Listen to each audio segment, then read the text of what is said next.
আসসালামু আলাইকুম সবাইকে। তোমাদের সবাইকে স্বাগতম জানাচ্ছি আমাদের পরিবেশ রসায়নের তোমার লাস্ট পার্টে। আজকে আমাদের লাস্ট পার্টে আমরা হচ্ছে যে যেই কয়েকটা বেসিক দেখতে বাকি আছে সেই বেসিকগুলো দেখব এবং পাশাপাশি আমরা হচ্ছে যে এমসিকিউ কিছু সলভ করব আর হচ্ছে আমরা সিকিউ দেখব। তো তোমাদেরকে এই ক্লাসের মাধ্যমে আমি এমসিকিউ সিকিউ অল্প কিছু দেখিয়ে দিব আর বেসিক সব কিছু কভার হয়ে যাবে। এরপরে যে তুমি এই চ্যাপ্টারের উপর একটা ডেডিকেটেড এমসিকিউ সলভ ক্লাস পাবা, একটা ডেডিকেটেড এমসিকিউ সলভ ক্লাস, ওটা রেকর্ড করা আছে অলরেডি, ওটা আমি তোমাদের গ্রুপে পাবলিশ করে দিব। এটা কোন কোন এমসিকিউগুলা আমরা হাজারিউনাক স্যারের মেইন বইয়ের শেষে যে এমসিকিউগুলো আছে না আমাদের চ্যাপ্টারের শেষে, পরিবেশ রসায়ন চ্যাপ্টারটার পরে হাজারিউনাক স্যারের বইতে দেখবা অনেক এমসিকিউ আছে। ওই এমসিকিউগুলোর সুন্দর মতো গোছানো সলভ ক্লাস আছে আমার, আমি ওইগুলো তোমাদেরকে আপলোড দিয়ে দিব। আবার ইউটিউবে আমাদের প্লেলিস্ট যেখানে আপলোড হচ্ছে ওখানেও আমি একসাথে অ্যাড করে দিব। ফলে যেটা হবে, তুমি এক সিকোয়েন্সে ফুল চ্যাপ্টারটা সিকিউ এমসিকিউ সব কভার করে ফেলতে পারবা। সো এই ক্লাসটার মাধ্যমে আমরা আজকে পরিবেশ রসায়নের উপরে লাইভ ক্লাস যেটা সেটা শেষ করে ফেলতেছি এবং লাইভ ক্লাসের মাধ্যমে আমরা হচ্ছে যে টোটাল এই চ্যাপ্টারটা একদম A to Z কভার করে ফেলতেছি। সো আশা করি টোটাল চ্যাপ্টারটা তোমরা একদম A to Z ক্লিয়ার করে ফেলতে পারছো। যারা যারা আমাদের সাথে এই লাইভটাতে যুক্ত আছো, তোমাদের কমেন্ট একটু পড়ি, দেখি তোমরা সব কি বলতেছো লাইভের কমেন্টে। তোমরা অনেকে আমার কাছে সেকেন্ড পেপার কোর্সের জন্য রিকোয়েস্ট করছো যে ভাইয়া সেকেন্ড পেপার কোর্স আনেন, অল্প অল্প খরচের ভিতরে সেকেন্ড পেপার কোর্স আনেন, এটা সেটা। তো সেকেন্ড পেপার কোর্স আনলে তো আনতেই পারি, আমার পড়াইতে তো কোনো সমস্যা নেই। বাট প্রবলেম ইজ আমার এতগুলা অ্যাডমিশন ব্যাচ চলবে সামনে, যে এত অ্যাডমিশন ব্যাচ সামলিয়ে তোমাদের জন্য হচ্ছে আলাদা করে পেইড কোর্স আনা আমার জন্য টাফ। তোমাদের যে অর্গানিক কোর্স যেটা আমি নিচ্ছি এইটা আমাদের আসার আগেই শেষ হয়ে যাবে, কি বলে আমাদের অ্যাডমিশনের ক্লাসগুলো শুরু হওয়ার আগেই শেষ হয়ে যাবে। দ্যাটস ওয়াই দেখা যাচ্ছে যে তোমাদের অর্গানিকের ক্লাসগুলো আমি সুন্দর মতো গুছিয়ে দিয়ে অ্যাডমিশন শুরু করব, তখন অ্যাডমিশনে আমি টানা ক্লাস নিতে পারবো, কোনো সমস্যা হবে না। বাট একসাথে অনেক কিছু আমি মেনটেন করতে পারবো না। তোমাদের যে রুটিন, তোমাদের সেকেন্ড পেপার ব্যাচের যে রুটিনগুলো সামনে চলতে থাকবে, সেকেন্ড পেপার ফ্রি ব্যাচ যেটা ফ্রি চ্যাপ্টারগুলো, এগুলোও আমার অ্যাডমিশনের ফাঁকে ফাঁকে বিভিন্ন রুটিন করে তোমাদেরকে সুন্দর করে নিয়ে নিতে হবে, যাতে তোমাদের ক্লাসগুলো সুন্দর মতো চলতে থাকে আবার আমার অ্যাডমিশনের ক্লাসগুলো ভালোভাবে চলে। সো আপাতত ফার্স্ট পেপারের পেইড ব্যাচ আনতে পারতেছি না, বাট তোমরা যদি ভালো রেসপন্স করো সেকেন্ড পার্ট শেষ হইলে ডেফিনেটলি ফার্স্ট পার্টের ফ্রি পড়িয়ে দেওয়া চিন্তা করা যায়, অথবা ফ্রি না পড়িয়ে তোমাদের জন্য হচ্ছে একটা অল্প প্রাইসে, খুব কম রিজনেবল প্রাইসে ফার্স্ট পার্টের একটা ব্যাচ নিয়ে আসা যায়। তোমরা যদি রিকোয়েস্ট করো, তোমরা যদি 300-400 জন স্টুডেন্ট রিকোয়েস্ট করো, দেন হচ্ছে যে আমরা যাইতে পারি। বাট আপাতত আমরা ওটা নিয়ে চিন্তা করবো না, আজকে আমরা ক্লাসটা শেষ করি। তো তোমাদের সাথে গল্প না করে আমরা শুরুতে ক্লাসে চলে আসি। যারা যারা আমাকে সালাম দিছো সবাইকে ওয়ালাইকুম আসসালাম, আর হচ্ছে তোমাদের সবাইকে আসসালামু আলাইকুম। আশা করি তোমরা সবাই ভালোই আছো। ওকে, চলো আজকে আমরা প্রথমেই আমাদের পরবর্তী ক্লাসের টপিক পানির বিশুদ্ধতার মানদণ্ড, এইটা নিয়ে পড়াশোনা করি। পানির বিশুদ্ধতার মানদণ্ড ব্যাপারটা দিয়ে কি বোঝায়? ব্যাপারটা দিয়ে বোঝায় হচ্ছে যে পানি বিশুদ্ধতার জন্য কি কি মানদণ্ড আছে আর কি, সেইটা বোঝায়। পানির বিশুদ্ধতার জন্য কি কি মানদণ্ড আছে, পানির বিশুদ্ধতা যে সমস্ত মানদণ্ডগুলো আছে তার ভিতরে প্রথমেই আসে হচ্ছে পিএইচ। পিএইচ মানে হচ্ছে পানিতে হাইড্রোজেন প্লাস আয়নের পরিমাণ কত বা হাইড্রোক্সিল মাইনাস আয়নের পরিমাণ কত সেটা।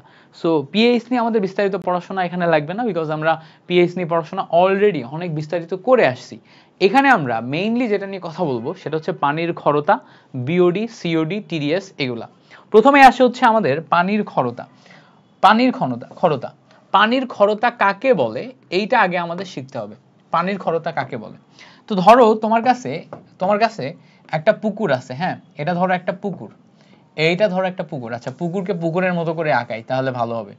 ধরো এইটা একটা পুকুর, এই পুকুরে পানি আছে, পুকুরে কি আছে? পানি আছে। এখন এই পুকুরের পানিতে যদি ক্যালসিয়াম 2+ আয়ন থাকে, ম্যাগনেসিয়াম 2+ আয়ন থাকে বা আয়রন 2+ আয়ন থাকে, এই তিনটা ক্যাটায়ন যদি থাকে, এই পুকুরের পানিতে যদি এই তিনটা ক্যাটায়ন থাকে এবং এই তিনটা ক্যাটায়নের সাথে ধরো chloride minus ion, sulphate 2- ion অথবা বাইকার্বনেট মাইনাস আয়ন, এই তিনটার যে কোনো একটা যদি একসাথে বিক্রিয়া করে যৌগ গঠন করে এবং তারপর সেই যৌগ যদি এই পানির ভিতর উপস্থিত থাকে, তাহলে পানির ধর্মের কিছু পরিবর্তন দেখা যায়। যেই পরিবর্তন দেখা দেয় ওইটাকে আমরা বলি হচ্ছে ক্ষরতা। যেই পরিবর্তন দেখা দেয় সেটাকে আমরা বলি হচ্ছে ক্ষরতা। তো এখানে আসলে এই তিনটা ক্যাটায়ন আর এই অ্যানায়নগুলো মিলে কি কি যৌগ গঠন করতে পারে আমরা যদি একটু দেখার চেষ্টা করি। সাপোজ ধরো প্রথমে ক্লোরিন নিয়ে দেখলাম, ক্যালসিয়াম নিয়ে দেখলাম। ক্যালসিয়াম ক্লোরাইড গঠন করে, ক্যালসিয়াম সালফেট গঠন করে, ক্যালসিয়াম বাইকার্বনেট গঠন করে।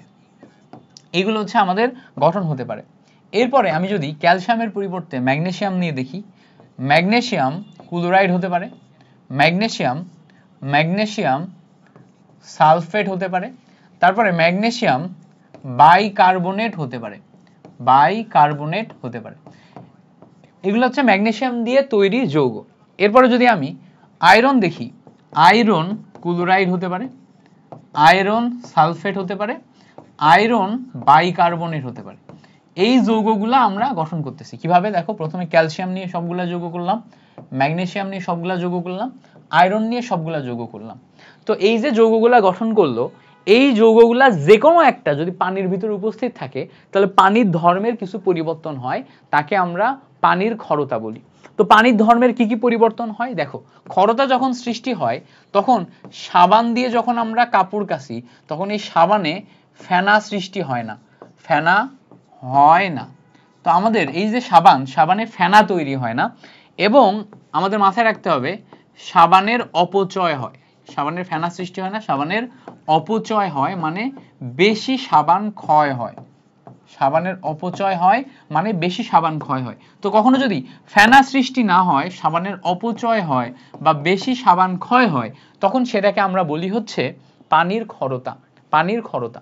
এখন এই পানির ক্ষরতাকে আমরা দুই ভাগে ভাগ করতে পারি, দুই ভাগে ভাগ করতে পারি। একটাকে বলে হচ্ছে অস্থায়ী ক্ষরতা, একটাকে কি বলে অস্থায়ী ক্ষরতা, আরেকটাকে বলে হচ্ছে স্থায়ী ক্ষরতা। মাথায় রাখবো, একটাকে বলে অস্থায়ী ক্ষরতা, আরেকটাকে বলে হচ্ছে স্থায়ী ক্ষরতা। দেখো দুইটা পার্ট, একটা অস্থায়ী ক্ষরতা আরেকটা হচ্ছে স্থায়ী ক্ষরতা। এখন কোন পার্ট কি বোঝায় এটা আমরা একটু আসি। প্রথমে আসো অস্থায়ী ক্ষরতা, এই পার্টটা দিয়ে বোঝাই যেই ক্ষরতা পানির ভিতরে অস্থায়ী মানে দীর্ঘক্ষণ স্থায়ী হয় না, তাকে অস্থায়ী ক্ষরতা বলে। স্থায়ী ক্ষরতা মানে যেই ক্ষরতা পানির ভিতর স্থায়ী, সহজে তুমি রিমুভ করতে পারবা না বা সহজে বাদ দিতে পারবা না, তাকে স্থায়ী ক্ষরতা বলে। প্রথম প্রশ্ন হচ্ছে অস্থায়ী ক্ষরতা, এই অস্থায়ী ক্ষরতা দিয়ে কি বোঝায় দেখো, অস্থায়ী ক্ষরতা হচ্ছে ওই ক্ষরতা যেই ক্ষরতা তাপ দিলে দূর হয়ে যায়, তাপ দিলে নষ্ট হয়ে যায়, যেই ক্ষরতা তাপ দিলে নষ্ট হয় তাকে আমরা অস্থায়ী ক্ষরতা বলি। স্থায়ী ক্ষরতা মানে যেটা তাপ দিলে নষ্ট হয় না, তাপ দিলে যেই ক্ষরতা নষ্ট হয় না, তাপ দিলে নষ্ট হয় না, এইটাকে যদি তোমাকে নষ্ট করতে হয় তাহলে আয়ন বিনিময় পদ্ধতি ব্যবহার করতে হবে। তাপ দিলে নষ্ট হবে না, স্থায়ী ক্ষরতাকে তোমাকে যদি নষ্ট করতে হয় তাহলে আয়ন বিনিময় পদ্ধতি ব্যবহার করতে হবে, আয়ন বিনিময় পদ্ধতি ব্যবহার করলে তারপরে এই ক্ষরতাকে আমরা দূর করতে পারবো বা এই ক্ষরতাকে ওভারকাম করে আমরা ব্যবহার উপযোগী করতে পারবো। তো এই হচ্ছে আমাদের ক্ষরতার বেসিক কথা। ক্ষরতার প্রথম কথা কি, ক্ষরতার প্রথম কথা হচ্ছে যে একটা হচ্ছে স্থায়ী ক্ষরতা যেটা তাপ দিলে নষ্ট হয়, আর একটা অস্থায়ী ক্ষরতা, একটা হচ্ছে স্থায়ী ক্ষরতা যেটা তাপ দিলে নষ্ট হয় না, যেটার জন্য আয়ন বিনিময় পদ্ধতি ব্যবহার করতে হয়, আর একটা হচ্ছে অস্থায়ী ক্ষরতা যেটা তাপ দিলে নষ্ট হয়। সো এটার জন্য আমাদের আয়ন বিনিময় পদ্ধতি দরকার নেই, বেসিক তাপ দিলেই চলে আসে। এখন প্রশ্ন হচ্ছে কারা স্থায়ী কারা অস্থায়ী। মাথায় রাখবা সমস্ত ক্লোরাইড এবং সালফেট যারা আছে এরা সবাই স্থায়ী, এটা মাথায় রাখবো। সমস্ত ক্লোরাইড এবং সালফেট যারা আছে এরা সবাই স্থায়ী ক্ষরতা সৃষ্টি করে, এদেরকে তাপ দিলে এরা নষ্ট হয় না। এদেরকে পরিবর্তন করতে গেলে আমাদের আয়ন বিনিময় পদ্ধতিতে যেতে হবে, আয়ন বিনিময় পদ্ধতিতে। আর সমস্ত তোমার বাইকার্বনেট যারা আছে, খেয়াল করো, সমস্ত বাইকার্বনেট যারা আছে এই বাইকার্বনেটগুলা এইগুলা সব অস্থায়ী ক্ষরতা সৃষ্টি করে। অস্থায়ী ক্ষরতা মানে এদেরকে তুমি জাস্ট তাপ দাও, তাপ দিলে এ বিনষ্ট হয়ে যাবে, এদেরকে তাপ দিলে এ বিনষ্ট হয়ে যাবে। এই যে ক্ষরতাগুলো আছে এখানে তাপ দিলে calcium oxide carbon die oxide পানি তৈরি করে, magnesium oxide carbon die oxide পানি তৈরি করে, iron oxide carbon die oxide পানি তৈরি করে, কিচ্ছু লাগে না, জাস্ট এখানে তাপ দিলেই হয়, তাপ দিলে এই ক্ষরতা দূর হয়ে যায়। সো সমস্ত বাইকার্বনেট দিয়ে যে সমস্ত ক্ষরতা তৈরি হয় এদেরকে অস্থায়ী ক্ষরতা বলে, এদেরকে বলে অস্থায়ী ক্ষরতা। আর সমস্ত ক্লোরাইড এবং সালফেট দিয়ে যে ক্ষরতা তৈরি হয় এদেরকে বলে স্থায়ী ক্ষরতা। তাহলে ক্লোরাইড এবং সালফেট দিয়ে যদি ক্ষরতা তৈরি হয় তারা হচ্ছে স্থায়ী, ক্লোরাইড এবং সালফেট দিয়ে যদি তৈরি হয় তারা হচ্ছে স্থায়ী। ওকে, ক্লোরাইড এবং সালফেট দিয়ে তৈরি হলে তারা স্থায়ী এবং বাইকার্বনেট দিয়ে তৈরি হলে তারা অস্থায়ী। আবার বলি, ক্লোরাইড সালফেট দিয়ে স্থায়ী, বাইকার্বনেট দিয়ে তৈরি হলে তারা অস্থায়ী। তো এই হচ্ছে আমাদের দুই ধরনের ক্ষরতা, একটা হচ্ছে স্থায়ী ক্ষরতা আর একটা হচ্ছে অস্থায়ী ক্ষরতা। ওকে, একটা হচ্ছে স্থায়ী ক্ষরতা আর একটা হচ্ছে অস্থায়ী ক্ষরতা। পারবো কিনা বলো? বুঝতে পারছো কিছু? যদি বুঝতে পেরে থাকো তাহলে খুবই ভালো। এখন আসো আমরা স্থায়ী এবং অস্থায়ী ক্ষরতা সম্পর্কে আরেকটু কিছু এক্সট্রা ইনফরমেশন নিব। ওকে, তাহলে আমরা এক্সট্রা ইনফরমেশন কি নিব? দেখো, আমরা যদি এখানে অস্থায়ী ক্ষরতা নিয়ে কাজ করি, অস্থায়ী ক্ষরতা আমাদের মাথায় রাখতে হবে এটা হচ্ছে বাইকার্বনেট যে যৌগ আছে, এই বাইকার্বনেট যৌগ হচ্ছে আমাদের অস্থায়ী ক্ষরতা সৃষ্টি করে এবং এখানে তাপ দিলে এখান থেকে নতুন যৌগ সৃষ্টি পাই। যেমন ধরো আমরা এখানে ক্যালসিয়াম বাইকার্বনেট এই যৌগের যদি দেখি, এইটাকে যখন আমরা তাপ দিব তখন এখানে আমাদের calcium oxide, carbon die oxide, পানি এগুলা তৈরি হবে। তো এই যে calcium oxide, carbon die oxide, পানি এগুলা তৈরি হয়, দ্যাট মিনস এখানে আমাদের তাপ দিলে অস্থায়ী ক্ষরতা যেটা এটা ভেঙে যে ক্ষরতা ধর্ম বিনষ্ট করে ফেলে। বাট যখন আমি স্থায়ী ক্ষরতা নিব, লাইক ধরো আমরা স্থায়ী ক্ষরতার আমাদের এখানে ক্লোরাইড এবং সালফেট 2- এরা যেই ক্ষরতা সৃষ্টি করে, এদের জন্য আমাদের কি করা লাগবে? আয়ন বিনিময় পদ্ধতি ব্যবহার করা লাগবে। কি পদ্ধতি? আয়ন বিনিময় পদ্ধতি। এটা মুখস্থ করবা, আয়ন বিনিময় পদ্ধতি। এই পদ্ধতি ব্যবহার করে আমরা তোমার হচ্ছে স্থায়ী ক্ষরতাকে দূর করতে পারি। আয়ন বিনিময় পদ্ধতির আরেকটা নাম আছে, সেটাকে বলা হচ্ছে পারমুটিট প্রণালী। সো যেটা হচ্ছে আমাদের আয়ন বিনিময় পদ্ধতি, ওটা হচ্ছে আমাদের পারমুটিট প্রণালী। সো আমরা পারমুটিট প্রণালী ব্যবহার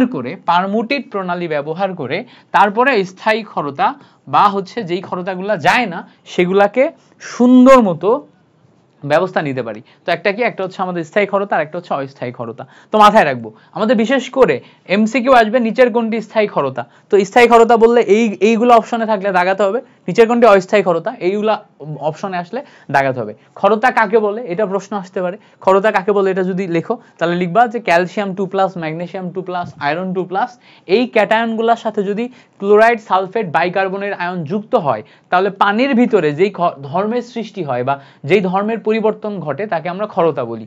ক্ষরতা ধর্মের কারণে সাবানে ফেনা হয় না এবং সাবানে অপচয় হয়। এই কয়েকটা লাইন তুমি যদি সুন্দর করে লিখতে পারো তাহলেই তোমার ক্ষরতা ব্যাপারটা ক্লিয়ার হয়ে যাওয়ার কথা। বুঝতে পারছো? খড় পানি ব্যাপারটা ক্লিয়ার হয়ে যাওয়ার কথা। এই হচ্ছে আমাদের প্রথম বেসিক গেল।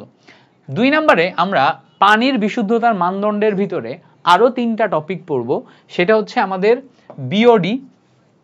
বিওডি, তারপরে হচ্ছে সিওডি, তারপর হচ্ছে ডিও। এই 3টা আমরা খুব সুন্দর মতো পড়ব। তো আমরা এখন বিওডি, সিওডি, ডিও এগুলাকে যতটুকু প্রয়োজন ততটুকু আমরা সুন্দর মতো নোট করে পড়বো। হ্যাঁ, তা আমি একটা সুন্দর নোট দিয়ে দিই তোমাকে। প্রথমে আসো ডিও ব্যাপারটা কি। ডিও এই কথাটার পূর্ণ রূপ হচ্ছে DO is equals to dissolved oxygen. এইটা হচ্ছে ডিও, এইটার পূর্ণরূপ। সো কোথাও যদি তুমি ডিও শব্দটা শুনো, ডিও শব্দটার মানে হচ্ছে ডিজলভড অক্সিজেন। ডিজলভড অক্সিজেন মানে কি? ডিজলভ কথাটার মানে হচ্ছে দ্রবীভূত। অক্সিজেন মানে কি? অক্সিজেন মানে কি পরিমাণ অক্সিজেন পানিতে দ্রবীভূত আছে সেটাকে আমরা ডিও বলি। কি পরিমাণ অক্সিজেন পানিতে দ্রবীভূত আছে সেটাকে আমরা ডিও বলি। তো ধরো একটা জলাশয় মানে কি? পুকুর। এটা ধরো একটা জলাশয় বা পুকুর, এর ভিতরে পানি আছে, এই জলাশয়ের ভিতর পানি আছে। তো এই জলাশয়ের ভিতর যে পানি আছে, এই পানির ভিতরে অক্সিজেন কতটুকু আছে সেটাকে আমরা ডিও দিয়ে প্রকাশ করি। এই জলাশয়ের পানির ভিতরে অক্সিজেন কতটুকু আছে সেটাকে আমরা ডিও দিয়ে প্রকাশ করি। সো এখানে ডিও বলতে বোঝাচ্ছে এই জলাশয়ের পানির ভিতরে ঠিক কতটুকু পরিমাণে আমাদের অক্সিজেন আছে।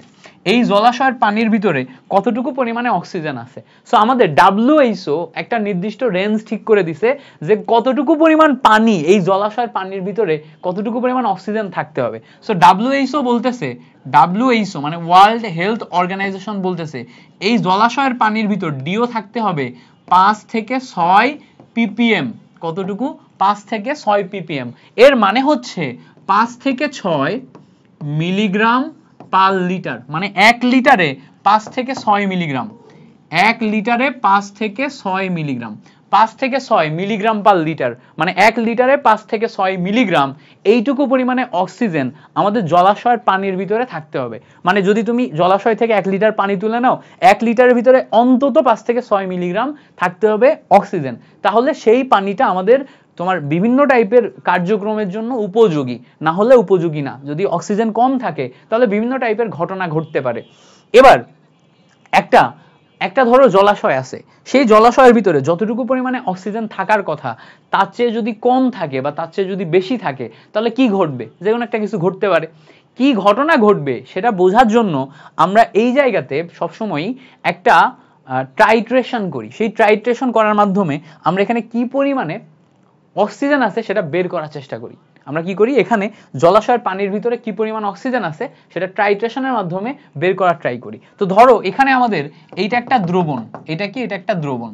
সো এই দ্রবণ যেটা আছে, এই দ্রবণের আয়তন ধরো y কি? y হচ্ছে আমাদের এই দ্রবণের আয়তন, দ্রবণের আয়তন এটা ধরো হচ্ছে y। আচ্ছা, এরপরে এই জায়গাতে কি পরিমাণ পানি আমার আছে সেটা বের করার জন্য যদি আমরা একটা বিজারক ব্যবহার করি, করে টাইট্রেট করি, সেই বিজারক পদার্থ যেটা আছে সেই বিজারক পদার্থের আয়তন হচ্ছে v। কতটুকু পরিমাণ বিজারক লাগবে সেটা হচ্ছে বিজারকের আয়তন, তাই না?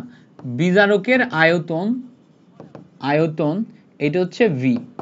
আচ্ছা, এবার এখানে বিজারকের ঘনমাত্রা নিতে হবে। যেই বিজারক পদার্থ আমরা ব্যবহার করব সেই বিজারকের ঘনমাত্রা নিতে হবে, সেটা হচ্ছে s। এই তিনটা জিনিস যদি জানো তাহলে এখানে ডিওর পরিমাণ তুমি এখন বের করতে পারবা। ডিও ইকুয়ালস টু, তখন তুমি পাবা হচ্ছে 8 × 10⁻³ vs ডিভাইডেড বাই y। এই ফর্মুলা ব্যবহার করে তুমি এখান থেকে ডিও এর ভ্যালু বের করতে পারবা। কি করতে পারবা? এই জায়গাতে কতটুকু ডিও আছে সেটা বের করবা হচ্ছে DO equals to 8 × 10⁻³ vs divided by y।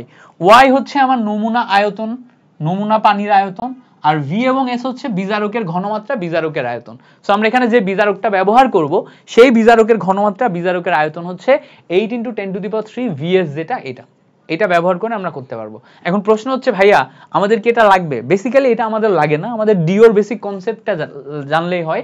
যদি কখনো অ্যাডভান্স কোশ্চেন দেয়, যদি কখনো একটু পাকনামি করে বোর্ড, যদি কখনো উল্টাপাল্টা কোশ্চেন করার চিন্তা করে, তখন এই ফর্মুলা আসে এবং বইতে এটা দেখবে অনেক বড় করে জারণ বিজারণ পদ্ধতিতে ট্রাইট্রেশন করে করা আছে।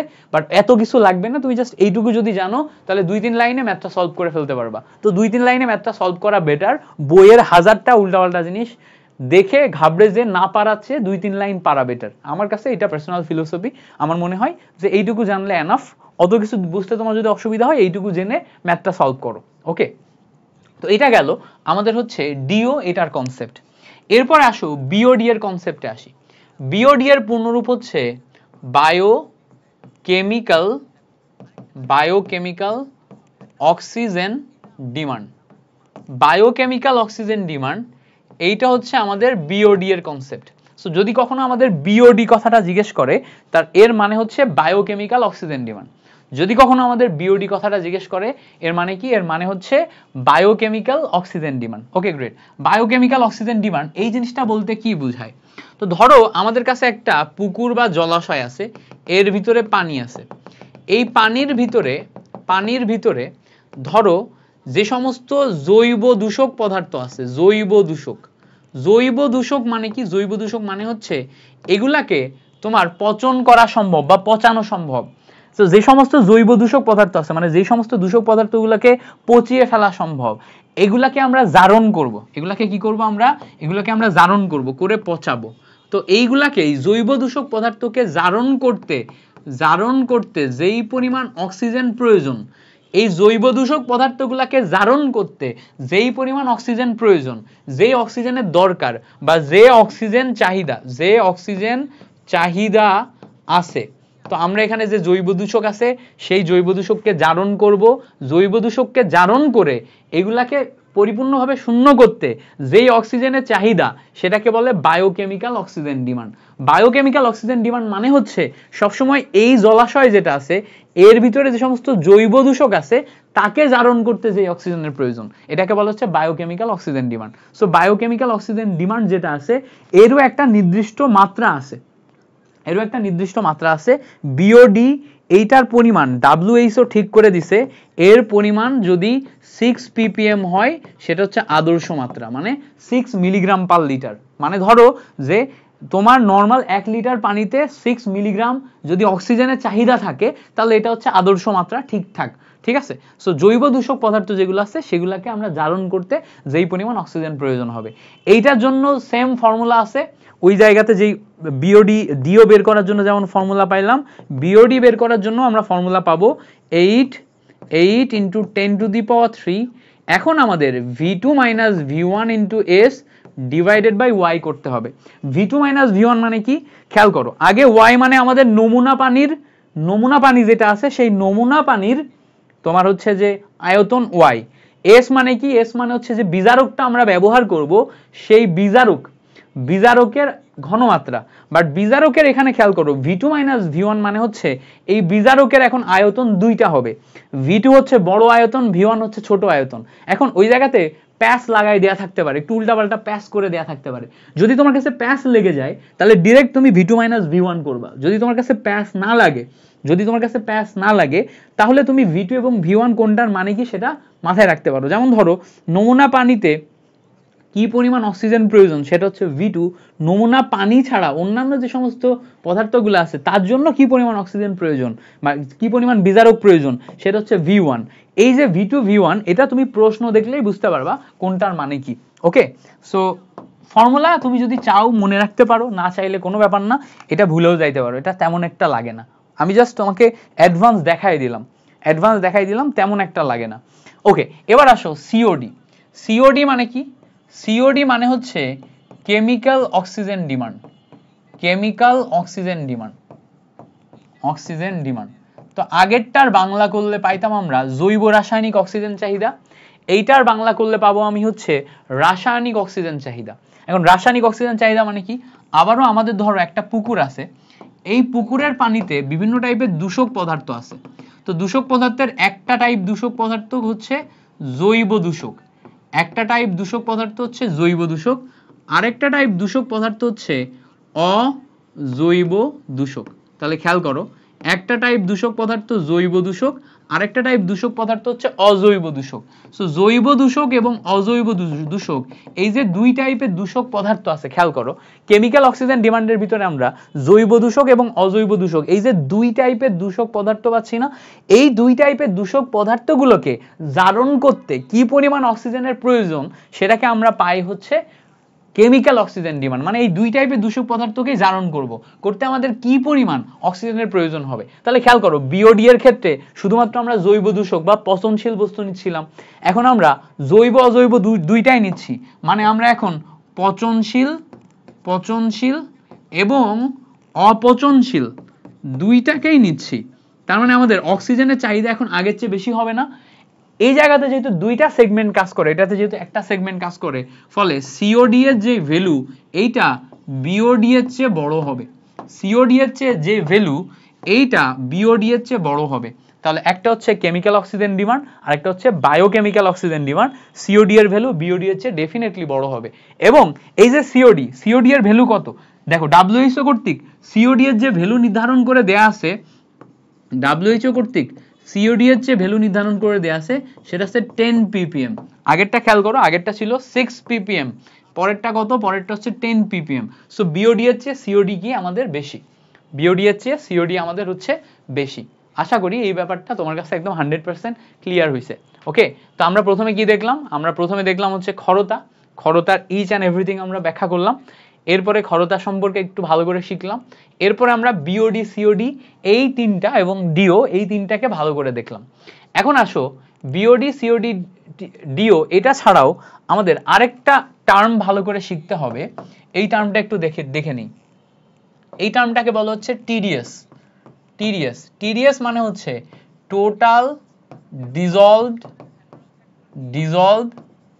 সলিড, মানে পানির ভিতরে টোটাল কি পরিমাণ কঠিন পদার্থ দ্রবীভূত অবস্থায় আছে, কঠিন পদার্থ দ্রবীভূত আছে। সো পানির ভিতরে টোটাল কি পরিমাণ কঠিন পদার্থ দ্রবীভূত অবস্থায় আছে সেটাকে আমরা টোটাল ডিজলভড সলিড বলি। সো পানি আছে, পানির ভিতরে কঠিন পদার্থ কতটুকু দ্রবীভূত অবস্থায় আছে সেটাকে আমরা টোটাল ডিজলভড সলিড বলি। সো টোটাল ডিজলভড সলিড এটা আরেকটা জিনিস, আরেকটা ব্যাপার। এখন এই প্রত্যেকটার ডাব্লিউএইচও কর্তৃক একটা গ্রহণযোগ্য মান আছে। সো ডাব্লিউএইচও কর্তৃক গ্রহণযোগ্য যে মান, এইটার জন্য আমরা একটা ছক পড়বো। হ্যাঁ, এখন আমি কি করব, একটা তোমাদের ছক করে দেখাই দিব যে ডাব্লিউএইচও কর্তৃক কোনটার মান কত গ্রহণযোগ্য। ওকে, সো প্রথমে আসো গ্রহণযোগ্য মানের ক্ষেত্রে কার গ্রহণযোগ্য মান কত তার জন্য আমরা একটা ছক তৈরি করব। ওকে, প্রথমে আসো আমরা যদি দেখি ডাব্লিউএইচও অনুমোদিত মান খুঁজতেছি আমরা, অনুমোদিত মাত্রা, এইটা হচ্ছে আমাদের বইতে দেয়া আছে।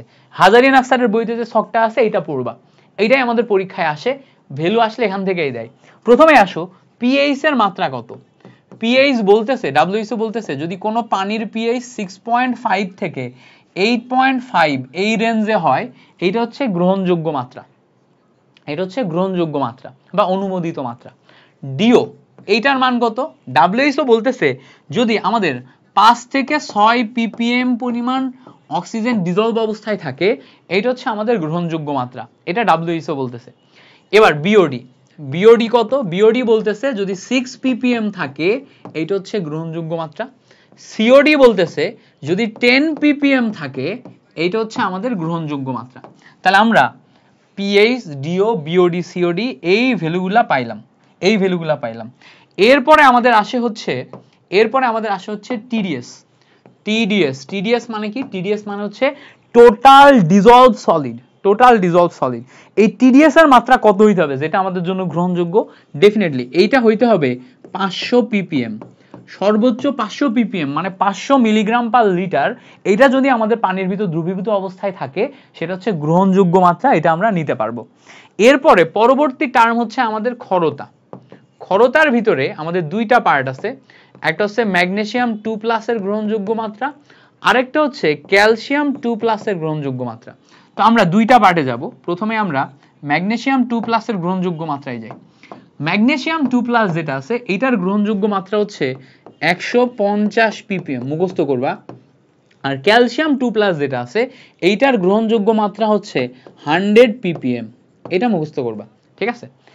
এছাড়া আমাদের আরেকটা গ্রহণযোগ্য মাত্রার তোমার অনুমোদিত মাত্রা মুখস্থ করতে হবে, প্রশ্নে আসে, সেটা হচ্ছে সোডিয়াম ক্লোরাইডের গ্রহণযোগ্য মাত্রা হচ্ছে 500 ppm, এটা মুখস্থ করবা। এগুলো আমাদের বইতে দেয়া আছে, ঠিক আছে। এই যে জিনিসপত্রগুলো লিখে দিলাম না, এগুলো আমাদের বইতে, মেইন বইতে দেয়া আছে, এটা আমাদের মেইন বইতে দেয়া আছে, সেগুলো মুখস্থ করলেই ওকে, ডান।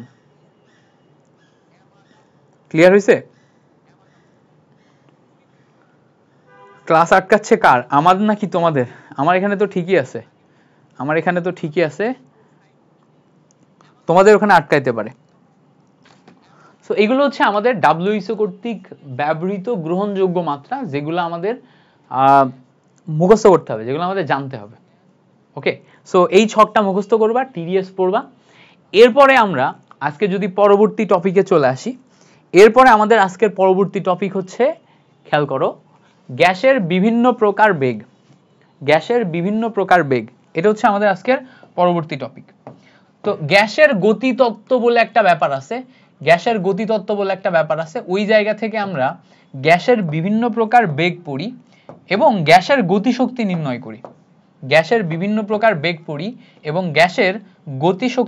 করি।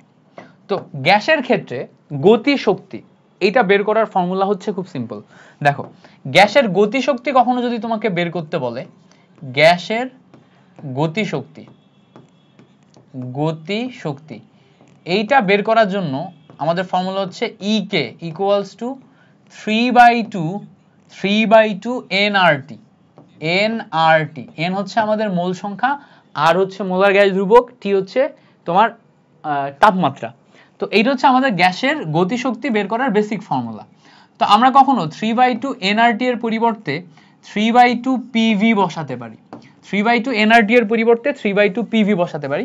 যদি আমাদের nRT না দেয়া থেকে কখনো আয়তন কিংবা চাপ দেয়া থাকে, তাহলে আমরা 3/2 PV দিয়েও করতে পারি। এই যে জিনিসপত্রগুলা নিলাম আমরা, এইগুলা হচ্ছে গ্যাসের গতিশক্তি ব্যবহার না করে এই জায়গাতে আমরা এইটা যখন আমরা ব্যবহার করব, এইটা হচ্ছে যে তোমার নির্দিষ্ট সংখ্যক গ্যাস বা মোল দিয়ে যদি কখনো বের করতে বলে যে মোল, এত মোল গ্যাস দেয়া আছে, এত হচ্ছে তোমার ভর গ্যাস দেয়া আছে, তখন যদি আমরা বের করি তখন আমরা এই ফর্মুলাতে যাব। বাট ধরো আমাদের গ্যাসের গতিশক্তি বের করলো এবং তোমার অণুর সংখ্যা বলে দিল। কি বললো? অণুর সংখ্যা বললো যে এরকম যে 5টি কার্বন ডাই অক্সাইড অণুর গতিশক্তি এটা বের করতে বললো। তো যখনই এরকম অণু সংখ্যা, পরমাণু সংখ্যা, এরকম সংখ্যা বলে দিবে, তখন আমরা কিভাবে বের করব? একটা উপায় হচ্ছে যে তুমি এখানে সরাসরি আর দিয়ে ক্যালকুলেশন না করে বোলজম্যান ধ্রুবক দিয়ে ক্যালকুলেশন করো, যেটা সম্পর্কে তোমরা হচ্ছে আদর্শ গ্যাসে পড়ছো ফিজিক্সে। বাট আরেকটা উপায় হচ্ছে যে না, আমরা বোলজম্যান ধ্রুবকে যাব না, আমরা এখানে যে এন আছে না, এনটাকে ভেঙে সংখ্যায় কনভার্ট করব। কি রকম? ইকে ইকুয়ালস টু 3/2 nRT এর জায়গায় n equals to n divided by n এ, সাথে আমরা RT বসাই দিলাম। মানে কি, নিচে আমাদের অ্যাভোগাড্রো সংখ্যা, উপরে আমাদের অণু সংখ্যা চাইছে, মানে n এর ভ্যালু উপরে বসবে। উপরে আমাদের অণু সংখ্যা চাইছে মানে কি, n এর ভ্যালু উপরে বসবে, মানে কতগুলা সংখ্যক সেটা বলে দিচ্ছে। 5টি, উপরে তাহলে আমি 5 বসাবো, নিচে আমি অ্যাভোগাড্রো সংখ্যা বসাবো। n বাই n মানেই তো মোল, তাই না? তাহলে যদি কখনো আমাদের এরকম অণুর সংখ্যা বলে দেয়, পরমাণুর সংখ্যা বলে দেয়, তখন n কে ভেঙে n বাই n তে কনভার্ট করলেই হবে। যদি আমাদের কখনো ভর বলে দেয়, ভর বললে এই n কে ভেঙে w বাই m করলেই হবে, ঠিক আছে? আর যদি আমাদের মোল বলে দেয় সরাসরি, তাহলে আমি n এর যেখানে মোল বসাই দিব। ধরো আমাদের মোল বলে দিল 5 মোল, মোল বলে দিল 10 মোল, মোল বলে দিল 15 মোল। মোল বললে আমি সরাসরি n এর এখানে বসাই দিব। ম্যাক্সিমাম ক্ষেত্রে হয় তোমাকে এই ইকুয়েশন দিয়ে বের করতে হয়, না হলে তোমাকে w বাই m ইকুয়েশন বসাতে হয়, অথবা তোমাকে n বাই n তে বসাতে হয়। এই তিনটা কেস আমাদের হচ্ছে প্রবাবল কেস, যেগুলো আমাদের সামনে আসে। এরপরে আসে হচ্ছে আমাদের গ্যাসের বিভিন্ন প্রকার বেগের ভিতরে 3 প্রকার বেগ পড়তে হয়। কয় প্রকার বেগ পড়তে হয়? 3 প্রকার বেগ পড়তে হয়। একটাকে আমরা বলি হচ্ছে RMS, যেটাকে আমরা বলি হচ্ছে root mean square SQUARE square velocity, যেটাকে আমরা কি বলি? রুট মিন স্কোয়ার ভেলোসিটি, যেটাকে আমরা ইংলিশে বলি হচ্ছে CRMS হচ্ছে রুট মিন স্কোয়ার ভেলোসিটি। এর একটা বাংলা আছে, বাংলা হচ্ছে বর্গমূলীয় গড় বর্গবেগ। খেয়াল করো, বর্গমূলীয় গড় বর্গবেগ। এই যে রুট মিন স্কোয়ার ভেলোসিটি, এইটার বাংলা হচ্ছে বর্গমূলীয় গড় বর্গবেগ, বর্গমূলীয় গড় বর্গবেগ। সেইটা হচ্ছে আমাদের রুট মিন স্কোয়ার ভেলোসিটি এর তোমার বাংলা। তো এই যে রুট মিন স্কোয়ার ভেলোসিটি, বর্গমূলীয় গড় বর্গবেগ, এইটা ব্যবহার করে আমরা এখন অনেক কিছু করতে পারি। লাইক দেখো CRMS, এইটা আসলে বের করা হয় কিভাবে? বের করার কনসেপ্টটা আগে শিখবো আমরা। বের করার কনসেপ্টটা খুব সিম্পল, ফর্মুলা দিয়ে বের করা যায়, কিন্তু এইটার একদম বেসিক কনসেপ্ট হচ্ছে, ধরো এখানে আমাদের একটা চেম্বার আছে, এই চেম্বারের ভিতরে আমরা 3টা গ্যাসের কণা নিব। এটা একটা গ্যাসের কণা, এইটা একটা গ্যাসের কণা, এইটা একটা গ্যাসের কণা। এই কণার বেগ হচ্ছে, খেয়াল করো, এই কণার বেগ হচ্ছে 5 মিটার পার সেকেন্ড, এই কণার বেগ হচ্ছে 10 মিটার পার সেকেন্ড, এই কণার বেগ হচ্ছে ধরে নিলাম তোমার হচ্ছে 12 মিটার পার সেকেন্ড। 3টা ভ্যালু দিয়ে দিছে। এখন এইটার বর্গমূলীয় গড় বর্গবেগ এর মানে কি, মানে CRMS মানে কি? এই যে কথাটা আছে না এখানে, এই কথাটার ভিতরে এইটার অ্যান্সার আছে, এই কথাটার ভিতরে এর অ্যান্সার আছে। প্রথমে লাস্টে দেখো বর্গবেগ কথা লেখা আছে। বর্গবেগ মানে হচ্ছে প্রত্যেকটার বর্গ করতে হবে। তাহলে প্রথমে 5 এর বর্গ করলাম, তারপরে 10 এর বর্গ করলাম, তারপরে 12 এর বর্গ করলাম। তাহলে খেয়াল করো বর্গবেগ পেয়ে গেলাম, তাই না? বর্গবেগ পেয়ে গেলাম। বর্গবেগ মানে কি? প্রত্যেকের বর্গ মানে কি? Square, square velocity, square velocity, প্রত্যেকের স্কোয়ার করছি। এবার বলছে দেখো মিন, মিন মানে গড়। মিন মানে কি? গড়। গড় করতে গেলে সবগুলাকে আগে যোগ করা লাগবে, তারপরে তাদের সবগুলা সংখ্যা দিয়ে ভাগ করা লাগবে। তাহলে সবগুলাকে যোগ করছি, যেহেতু বেগ এখানে আমাদের 3টা, এজন্য 3 দিয়ে ভাগ করছি। যদি 4টা হতো 4 দিয়ে ভাগ করতাম, যদি 5টা হতো 5 দিয়ে ভাগ করতাম। তো এটাকে বলছে বর্গমূলীয় গড় বর্গবেগের বর্গবেগ গড় বর্গবেগ। প্রথমে বর্গবেগ করলাম, তারপর গড় বর্গবেগ করলাম। প্রথমে স্কোয়ার ভেলোসিটি করছি, তারপরে মিন স্কোয়ার ভেলোসিটি করছি। এইবার আমরা রুট করব। রুট মানে কি? বর্গমূলীয়। তাহলে রুট যখন করব পুরাটার উপরে একটা রুট বসাই দিব। এই যে অংশটা পাবো এইটাকে বলা হয় সিআরএমএস, এটাকে বলা হয় সিআরএমএস। সো যে কোনো একটা জিনিসের সিআরএমএস আমরা কিভাবে বের করতে পারি? এইভাবে ইজিলি বের করতে পারি। এটাকে বলে বর্গমূলীয় গড় বর্গবেগ। বলো বুঝছে কিনা? বুঝছে কিনা? যদি আমাদের কখনো বলে দেয়, এরকম বলে যে 10, 11, 13 এবং 14 এত বেগ বিশিষ্ট 4টা সিআরএমএস বের করো। ক্যালকুলেটর দিয়ে বলে দিল এত বেগ বিশিষ্ট 4টা সিআরএমএস বের করো। তখন কি করবা? খুব সিম্পল, সিআরএমএস লিখবা, প্রথমে রুট দিবা, এরপরে নিচে যেহেতু 4টা বেগ 4 দিবা, এরপরে 10 এর স্কোয়ার করবা, প্লাস 11 এর স্কোয়ার করবা, প্লাস 13 এর স্কোয়ার করবা, প্লাস 14 এর স্কোয়ার করবা। এই হচ্ছে আমাদের সিম্পল মেথড। সিআরএমএস বের করতে বললে এভাবে তুমি যদি বের করতে থাকো তাহলে তুমি বর্গমূলীয় গড় বর্গবেগ পেয়ে যাবা। ক্লিয়ার হইছে? বর্গমূলীয় গড় বর্গবেগ বলতে কি পাবা? এইভাবে স্টেপ বাই স্টেপ করতে পারবা। ওকে ওকে ওকে। সো আশা করি ক্লিয়ার হইছে, আশা করি ক্লিয়ার হইছে। ওকে ওকে গ্রেট। সো আমাদের সিআরএমএস ইকুয়ালস টু 3/2 এনআরটি, ওই 3/2 তোমার হচ্ছে যে ইকে ইকুয়ালস টু 3/2 এনআরটি, ওই অংশটা ক্লিয়ার। সিআরএমএস এর এই অংশটা ক্লিয়ার। সিআরএমএস এর ক্ষেত্রে আমাদের মাথায় রাখতে হবে একটা ফর্মুলা আছে, এই ফর্মুলাটা আমাদের মুখস্থ করা মাস্ট। সেটা হচ্ছে √3, সিআরএমএস এর ক্ষেত্রে বেসিক ফর্মুলা হচ্ছে √3RT/m। এইটা √3RT/m, এইটা হচ্ছে আমাদের সিআরএমএস এর বেসিক ফর্মুলা। এটা মুখস্থ করা মাস্ট, এইটা মুখস্থ করা মাস্ট। কেন মুখস্থ করা মাস্ট? তোমাকে প্রশ্ন বলবে এরকম, 25 ডিগ্রি সেন্টিগ্রেড তাপমাত্রায়, 25 ডিগ্রি সেন্টিগ্রেড তাপমাত্রায় কার্বন ডাইঅক্সাইড গ্যাসের, ঠিক আছে, সিআরএমএস কত মিটার পার সেকেন্ড? এই হচ্ছে আমাদের প্রশ্ন। 25 ডিগ্রি সেন্টিগ্রেড তাপমাত্রায় কার্বন ডাইঅক্সাইড গ্যাসের সিআরএমএস কত মিটার পার সেকেন্ড? এখানে সবচেয়ে খেয়াল করার বিষয় হচ্ছে জিজ্ঞেস করছে মিটার পার সেকেন্ডে। জিজ্ঞেস করছে কিসে? মিটার পার সেকেন্ডে। যদি আমাদের মিটার পার সেকেন্ডে জিজ্ঞেস করে তাহলে এখন আমি বের করব কিভাবে? সিআরএমএস ইকুয়ালস টু রুটের নিচে 3 নিব, আর এর ভ্যালু দেখো, মিটার পার সেকেন্ড মানে কি? SI unit. খেয়াল করো মিটার পার সেকেন্ড মানে কি? SI unit. আর এর ভ্যালু এসআই ইউনিটে 8.314, 8.314। টি এর ভ্যালু এসআই ইউনিটে কত? কেলভিনে বসবে। তাহলে 25 ডিগ্রি সেন্টিগ্রেডকে কেলভিনে কনভার্ট করো, 25 প্লাস 298, এই 25 প্লাস 273, 25 প্লাস 273 মিলে 298 আসে, ডিভাইডেড বাই তোমার আণবিক ভর আসে কার্বন ডাইঅক্সাইডের আণবিক ভর। কার্বন ডাইঅক্সাইডের আণবিক ভর কত? 44। 44 বসবে? উত্তর হচ্ছে না, 44 বসবে না, বিকজ এসআই ইউনিটে আমরা কিন্তু আণবিক ভর কেজিতে বসাই, গ্রামে না। আমরা 44 কিন্তু গ্রাম জানি, বাট এটা যদি আমি গ্রাম বসাই তাহলে আমার উত্তর ভুল হয়ে যাবে। এবং অপশনে আমাদের তোমার হচ্ছে ইয়াতে দেয়া থাকবে, গ্রামে বের করার পরে যে অ্যান্সারটা আসবে সেটা অপশনে দেয়া থাকবে, যাতে তুমি ভুলটা বের করে ঠাস করে বসায় দাও এবং ভুল হয়ে যায়। ঠিক আছে? ভুল হবে বাট তুমি ফিল করবে না এটা ভুল করছো। সাস্টে এরকম প্রশ্ন করে যে তোমাকে, তুমি ভুল করার পরে যে অ্যান্সারটা বের করবা সেটা অপশনে দিয়ে দিবে, তোমার মনে হবে তুমি কারেক্টটা দাগে আসছো কিন্তু বাস্তবে তুমি ভুল করে বসে আসো। ঠিক আছে? সো এটা হচ্ছে আমাদের সিআরএমএস বের করার বেসিক মেথড। ক্লিয়ার হইছে না? এইটা আমরা ব্যবহার করে এখানে বসাইলাম। তাহলে 3 ইন্টু 8.314 বসাইলাম, বসাই এখান থেকে রেজাল্ট বের হয়ে আসবে। কত আসে বলো তো, যারা যারা আসো ক্লাসে, যারা পরবর্তীতে ইউটিউবে করবা, কত আসে এটা বের করে বলো, কমেন্টে বলো কত আসে, কমেন্টে বলো এটা কত আসে। ওকে, সো এই হচ্ছে আমাদের সিআরএমএস বের করার প্রথম ভ্যালু।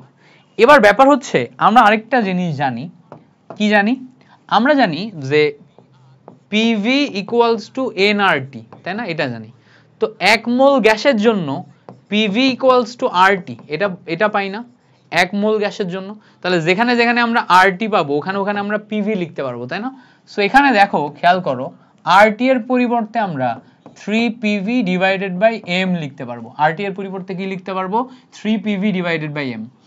এছাড়া এখানে আরো একটা জিনিস করা যায়, সেটা হচ্ছে এম যেটা আছে, এম এর পরিবর্তে আমরা রো ভি লিখতে পারি। যেখানে এম আছে, এম এর পরিবর্তে রো ভি লিখতে পারি। সেখানে এম এর পরিবর্তে রো ভি লিখলে উপরের ভি আর নিচের ভি কেটে যে এখানে ফর্মুলা আসে 3P ডিভাইডেড বাই রো, এটা আসে হচ্ছে আমাদের ফর্মুলা। তাহলে ফর্মুলা কি? CRMS equals to √3RT by M 3PV by M 3P divided by rho. এই ফর্মুলাগুলো ব্যবহার করব আমরা। এই ফর্মুলাগুলো ব্যবহার করে আমরা বিভিন্ন ম্যাথ করতে পারি। এগুলো হচ্ছে আমাদের আরএমএস ভেলোসিটি রিলেটেড ফর্মুলা। এগুলো ব্যবহার করে আমরা বিভিন্ন ম্যাথ করতে পারি। এই তোমরা কেউ ক্লাস করতেছো তো? লাইনে আসো? যারা যারা ক্লাস করতেছো আমাকে একটু কমেন্টে জানাও যে ভাইয়া ইয়েস ভাইয়া করতেছি, নাকি আমি একা একা ক্লাস নিতেছি। যারা যারা ক্লাস করতেছো লাইনে আসো, জানাও যে ক্লাস করতেছো, নাকি আমি পুরো একা একা ক্লাস নিতেছি, কেউ নাই।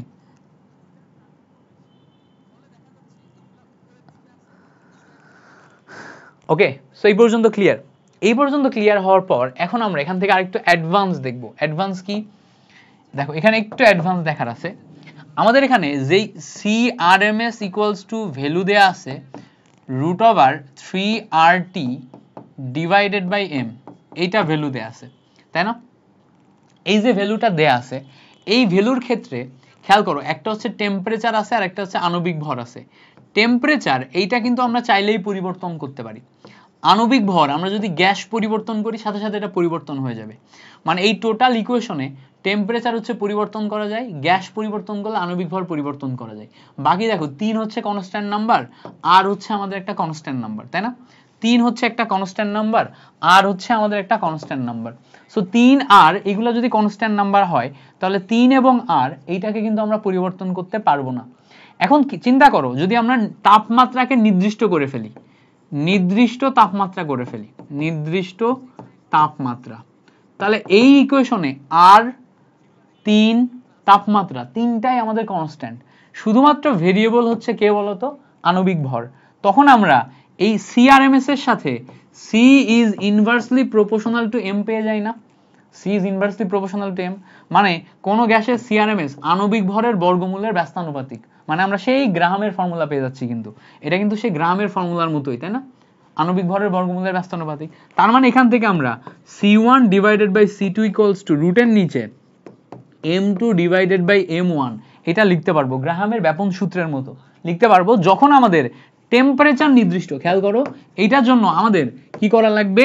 টেম্পারেচারকে নির্দিষ্ট করা লাগবে। যখনই আমরা টেম্পারেচারকে নির্দিষ্ট করব তখন গ্রাহামের ব্যাপন সূত্রের মতো এই টোটাল পার্ট থেকে আমি এটা পাবো। ক্লিয়ার হয়েছে? জিনিসটা বুঝতে পারছো? এইবারটা আসো, যদি আমি কখনো গ্যাস নির্দিষ্ট করে দিই, নির্দিষ্ট গ্যাস করে দিই, নির্দিষ্ট গ্যাস মানে কি? আমি শুধুমাত্র কার্বন ডাইঅক্সাইড গ্যাস নিয়ে কাজ করব, আমি শুধুমাত্র কার্বন ডাইঅক্সাইড গ্যাস নিয়ে কাজ করব, কিংবা আমি শুধুমাত্র নাইট্রোজেন গ্যাস নিয়ে কাজ করব, কিংবা আমি শুধুমাত্র ক্লোরিন গ্যাস নিয়ে কাজ করব। যে কোনো একটা গ্যাসকে যদি আমি নির্দিষ্ট করে দিই, যে কোনো একটা গ্যাসকে যদি আমি নির্দিষ্ট করে দিই, তখন এই C is proportional to √T হয়ে যায়। C is proportional to √T হয়ে যায়। কারণ কি? এই আণবিক ভর নির্দিষ্ট হয়ে যায় কার্বন ডাইঅক্সাইডের জন্য, তারপরে নাইট্রোজেনের জন্য আণবিক ভর নির্দিষ্ট, ক্লোরিনের জন্য আণবিক ভর নির্দিষ্ট, চেঞ্জ হয় না। সো ফলে আমরা এখানে C is proportional to, আমরা এখানে কি পাবো? C is proportional to √T পাবো। তখন আমরা এখান থেকে নতুন করে ইকুয়েশন লিখতে পারি C1 divided by C2 equals to রুটের নিচে T1 divided by T2। C1 divided by C2 is equals to রুটের নিচে T1 divided by T2, that's it. এই হচ্ছে আমাদের কি আসে নির্দিষ্ট গ্যাসের ক্ষেত্রে আমাদের ফর্মুলা। তো এগুলা থেকে আমাদের প্রশ্ন কিরকম দিবে? প্রশ্ন বলবে কার্বন ডাইঅক্সাইড গ্যাসের জন্য 25 ডিগ্রি সেন্টিগ্রেড টেম্পারেচারে CRMS যদি এত হয়, 45 ডিগ্রি সেন্টিগ্রেড টেম্পারেচারে CRMS কত? সো প্রথমে 25 এর জন্য বের করবা, তারপরে 45 এর জন্য, তুমি প্রথমে 25 এর জন্য বসাবা, তারপরে 45 টেম্পারেচার বসাবা, এখানে CRMS পেয়ে যাবা। এবার আবার টেম্পারেচার কিন্তু ডিরেক্ট 25-45 সেন্টিগ্রেডে বসাই দিও না, টেম্পারেচার কিন্তু এই টি মানে কিন্তু কেলভিন টেম্পারেচার, এই টি মানে কি, এই টি মানে কেলভিন টেম্পারেচার, কেলভিন তাপমাত্রা। সো আমরা এখানে বসাবো যখন, তখন আমাদের একদম বেসিক কেলভিন তাপমাত্রায় বসাতে হবে, অন্য কিছু বসাইলে হবে না। ফুসপাস করে উল্টাপাল্টা জিনিসপত্র না বসায় আমরা কি বসাবো, পরিপূর্ণভাবে কেলভিন কেলভিন টেম্পারেচার বসাবো। আচ্ছা ভাই একটু ধীরে পড়ান, সরি ইয়ার আমার শরীরটা একটু খারাপ বুঝছো, তাড়াতাড়ি ক্লাস শেষ করার জন্য তোমাকে একটু ফাস্ট পড়াই ফেলছি, সরি সরি। আমি দুদিন যাবত একটু অসুস্থ বুঝছো, দুদিন যাবত একটু অসুস্থ, এর ভিতরে অনেকগুলো ক্লাস নেওয়া লাগতেছে। সো আজকে অর্গানিকের একটা ক্লাস নিছি তোমাদের ব্যাচেরই, তারপর আবার তোমাদের পড়ানো শুরু করলাম, তো এই জন্য একটু ফাস্ট পড়ানো হয়ে গেছে, খুবই সরি খুবই সরি। খালিদ সাইফুল্লাহ বলছে ভাই একটু ধীরে পড়ান, অনেক বেশি দ্রুত গেছে কি, কোনো কিছু না বুঝতে পারলে বলো, যেটা বুঝতে পারো না আমাকে জাস্ট জানাও, আমি ওটা আবার রিপিট করে দিচ্ছি। যারা বুঝো না একটু আমাকে বলো যে ভাইয়া বুঝতে পারি নাই। আমি মানে একদম স্লো যাইতে পারি, আমি সুপার লেভেলে ফাস্ট পড়াইতে পারি, বুঝতে পারছো। টোটাল পরিবেশ রসায়ন আমি তোমাকে জাস্ট 2 ঘন্টায় পড়াই দিতে পারবো, জাস্ট 2 ঘন্টায় পড়াই দিতে পারবো টোটাল পরিবেশ রসায়ন। অর্গানিক কেমিস্ট্রি আমি জাস্ট 5 ঘন্টার ক্লাসে টোটাল অর্গানিক পড়াই ফেলতে পারবো তোমাকে, এবং কিচ্ছু বাদ যাবে না, আই ক্যান গ্যারান্টি ইউ, কিচ্ছু বাদ যাবে না। বাট ওই ক্লাস বোঝার জন্য তোমাকে আগে থেকে শিখে আসা লাগবে, মানে আগে থেকে একটু শিখে আসা লাগবে, তারপরে তুমি ওই ক্লাসের ইচ অ্যান্ড এভরিথিং ধরতে পারবা, নাহলে ধরতে পারবা না, ইচ অ্যান্ড এভরিথিং ধরতে পারবা। বাট এগুলো কি, এগুলো হচ্ছে রিভিশনের জন্য পারফেক্ট হয়, বাট রিভিশনের জন্য তুমি যদি না করে যদি প্রথমবার করো, প্রথমবার করতে গেলে তো তোমার একটু ধীরে যাইতেই হবে। সো আমি আগে 4টা ক্লাসে চেষ্টা করছি যথেষ্ট পরিমাণে ধীরে পড়াইতে, আজকে একটু বর্ণ বলছে ভাই ফার্স্ট পেপারের পেইড ব্যাচ লঞ্চ করে দেন ভাই প্লিজ। আমি বলছি তো, আমি যদি শিডিউলে মিলাইতে পারি তাহলে আমি ডেফিনেটলি লঞ্চ করব। তোমরা একটু যারা যারা করতে আগ্রহী, পুরা ফার্স্ট পেপারটাকে তোমাদের ধরো রিভিশন করাই দেওয়ার জন্য ধরো 30টা ক্লাসে আমি রিভিশন করাই দিতে পারবো একদম ইচ অ্যান্ড এভরিথিং ফার্স্ট পেপারে। তো এর জন্য প্রাইস কেমন রাখা যায় তোমরা একটু আমাকে আইডিয়া দিও তো, যদি আমি এটা নামাইও নেক্সট মান্থে, যদি নামাই তো নেক্সট মান্থে নামাবো, যদি নামাইও প্রাইস কেমন রাখা যায় এটা আইডিয়া দিও। আর এই মাসে আমার টার্গেট আছে তোমাদের অর্গানিক শেষ করার, এবং পরিবেশ রসায়নের পাশাপাশি হচ্ছে পরিমাণগত এবং তড়িৎটা শেষ করে ফেলার, বা পরিমাণগতটা শেষ করার, একটা শেষ করতে পারলেই হয়েছে, পরিমাণগতটা শেষ করে ফেলার। এই 2টা টার্গেট আছে, এই 2টা টার্গেট ফিল আপ করতে পারলেই হয়েছে। প্রাইস কেমন রাখা যায় একটু আইডিয়া দিও, কেমন? এই পর্যন্ত বুঝছো না? ওকে, এই পর্যন্ত তো ক্লিয়ার।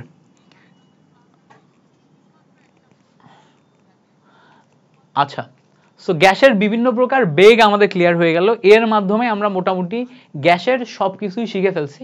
এখান থেকে আমাদের আরেকটা যে টপিকগুলো আছে সেটা হচ্ছে প্রবাবল বেগ আছে, আরেকটা হচ্ছে তোমাদের এভারেজ বেগ আছে। এভারেজ এবং প্রবাবল থেকে আহামরি তেমন কিছু আসে না, যেটুকু আসে ওইটুকু আমরা যখন অ্যাডমিশনের ক্লাস করব, অ্যাডমিশনের ক্লাসে শিখবো, প্যারা নাই।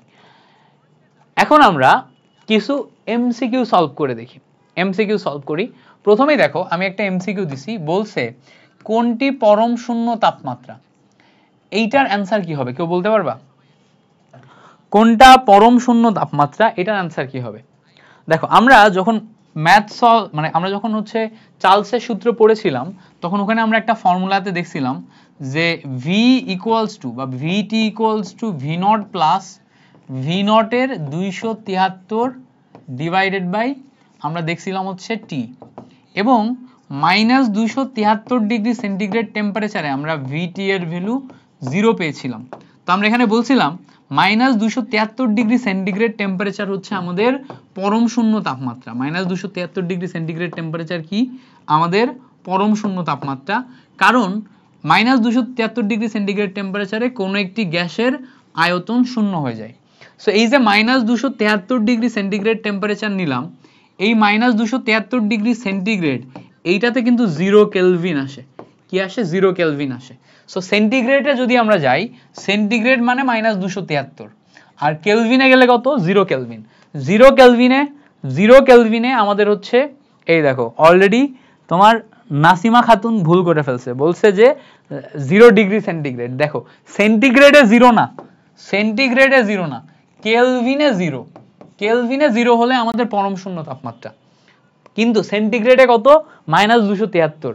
এটা কখনো ভুল করবো না, এটা একটা কমন এমসিকিউ, অ্যাডমিশনেও আসে, এইচএসসি তেও আসে, ঠিক আছে, কমন এমসিকিউ, ভুল করা যাবে না, মেইন বইয়েরই এমসিকিউ।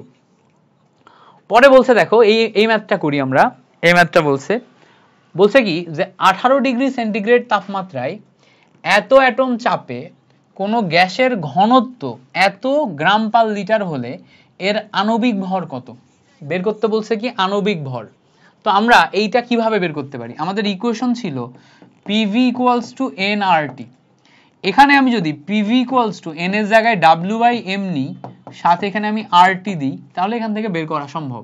তো এখান থেকে আণবিক ভর যদি বের করতে চাও, এই আণবিক ভর যদি বের করতে চাও, তাহলে m যদি তুমি নাও, তাহলে m ইকুয়ালস টু তোমার বের হবে WRT ডিভাইডেড বাই PV, এইটা বের হবে।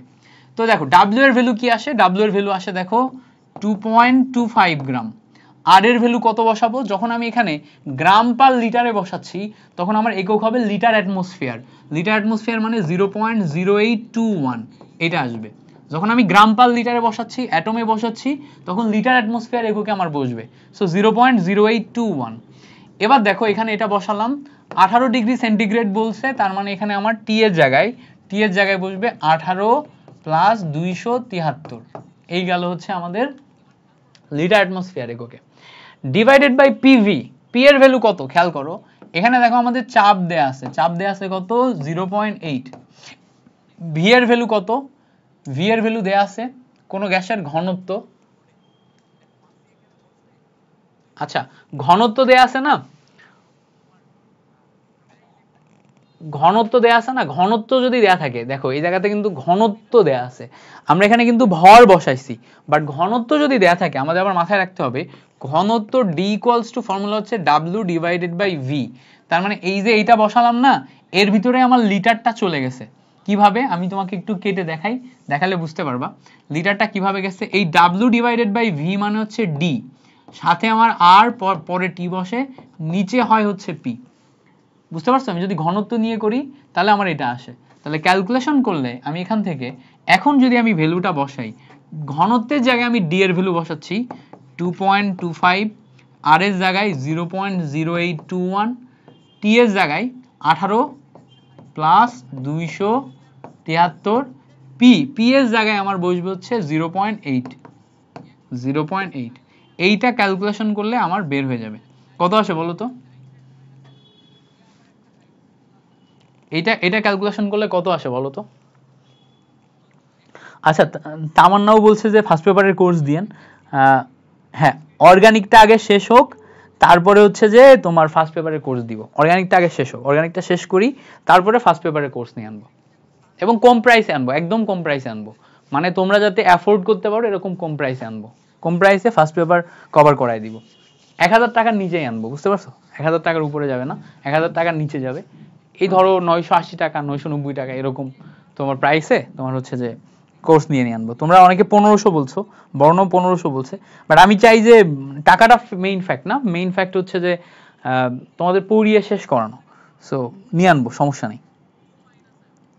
ওকে, সো এইটার অ্যান্সার কত আসে বলো তো, ক্যালকুলেটর দিয়ে বের করছো, যারা যারা ক্যালকুলেটর নিয়ে বসছো এটা কত আসে একটু আমাকে জানো, এটা কত আসে। ওকে, এইটা যদি আমরা জানতে পারি, আমি নিজেই বের করে দেখি, তোমরা যেহেতু রেসপন্স করতেছো না। আমার এখানে ক্যালকুলেটর কই গেল, আমার এখানে ক্যালকুলেটর নাই, সো তোমাদের কাউকে বলতে হবে। আচ্ছা এইটা এর ভিতর থেকে চারটার ভিতরে যে কোনো একটা চলে আসবে, যে কোনো একটা, ও আছে, পাইছি 2.25 ইন্টু 0.08 ইন্টু 18 প্লাস 273